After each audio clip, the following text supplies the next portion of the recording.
Quello visto al Valentino Mazzola è stato un Akragas rivisto e corretto rispetto alle gare precedenti, una formazione imbottita di giovani che non hanno affatto demeritato dinanzi ad un avversario al completo e desideroso di fare bella figura, specie dopo una partenza non certo ottimale di campionato.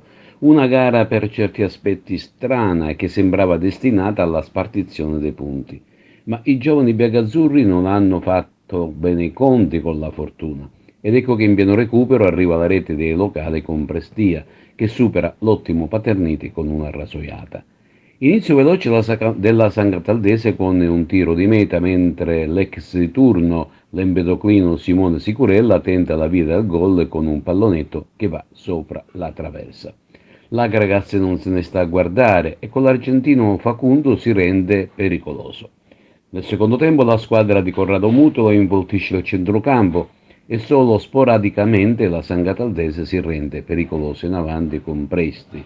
Poi sale in cattedra il Nisseno Prestia, che rende la squadra di casa più manovriera e pericolosa in avanti.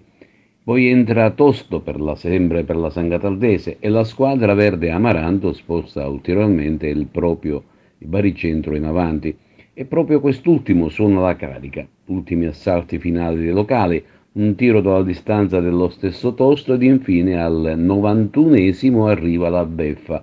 L'ultimo arrivato in casa San Cataldese, vale a dire l'argentino Santiago Feulassier, supera Paterniti. È il gol che decide la gara. Nulla di compromesso per l'Acragas, che ha tutte le carte per ribaltare lo svantaggio per il passaggio del turno, ma deve segnare due reti senza subirne. L'appuntamento è per mercoledì giorno 16 ottobre allo Stadio Seneto. Nel pomeriggio di ieri si sono giocati anche altri incontri, sempre di Coppa Italia d'Eccellenza, e non sono mancate le sorprese, come la sconfitta interna della capolista Dattilo ad opera di un baldanzoso Castellammare per 2-3, pari esterno sul campo di Cefalù dell'altra capolista Geraci. Per quanto riguarda le altre gare del girone B, brillante vittoria esterna del Paternò a Pedara per 2-6, tutte vittorie per chi giocava in casa, tranne Carlentini Atletico Catania, terminata in parità.